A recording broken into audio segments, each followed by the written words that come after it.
বৈষম্য বিরোধী আন্দোলনে হামলার মামলায় মানিকগঞ্জ ১ আসনের সাবেক এমপি নাইমুর রহমান দুর্জয়কে ৪ দিনের রিমান্ড মঞ্জুর করেছে আদালত।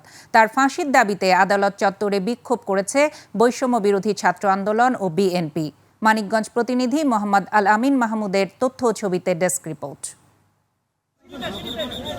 বিকাল ৩টায় কঠোর নিরাপত্তায় নাইমুর রহমান দুর্জয়কে অতিরিক্ত chief judicial magistrate Sabbir Yasir Ahsan চৌধুরীর আদালতে হাজির করে ১০ দিনের রিমান্ড আবেদন করে তদন্তকারী কর্মকর্তা। শুনানি শেষে আদালত ৪ দিনের রিমান্ড মঞ্জুর করেন। তাদের বিরুদ্ধে কথা বলে তাদের মামলা দিয়ে ঢুকাইছে, তার বহুত মামলা মিথ্যা মামলা দিয়ে ঢুকাইছে। তারা যে সমস্ত মামলা আমার ৩টা মামলা দিয়েছিল, যারা নেতৃত্বে স্থানীয় তাকে নির্দেশই হয়েছে যে যেখানে পারছে আওয়ামী লীগের কোনো সব ই করে নাই, অবহেলা করে নাই।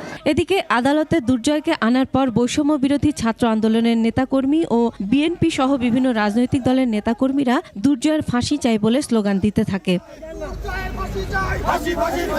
আমার দেখা মতে যে নাই সে না করছে, তার বাংলাদেশ দণ্ডবিধি আদালতে তার সর্বোচ্চ ফাঁসি দাবি করছে।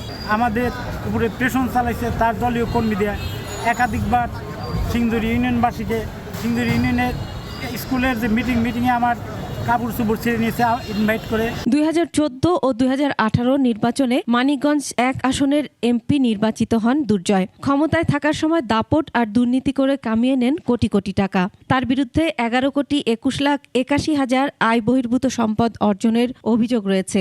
আমরা চাই এই অভ্যুত্থানের পক্ষ থেকে যেন সরকার তাদেরকে যথাযথ উপযুক্ত যেন শাস্তি দেয়। মানুষের সরজমি কাইটে বিভিন্ন জায়গায় মাটি বিক্রি করছে, বিভিন্ন জনে বিভিন্নভাবে ফাপড় দিয়ে জায়গা সম্পত্তি লিখে নিছে।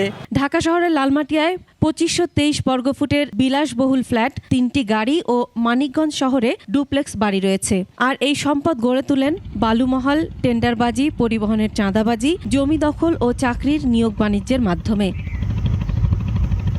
এরই মধ্যে ২১ জানুয়ারি আদালত লালমাটিয়ায় ২৫২৩ বর্গফুটের ফ্ল্যাট, 3টি গাড়ি জব্দের আদেশ দিয়েছেন। এছাড়া দুর্জয় ও তার স্ত্রীর বিদেশ যাত্রায় নিষেধাজ্ঞাও দিয়েছেন আদালত। Masuma Lisa, desk report, ২১ television.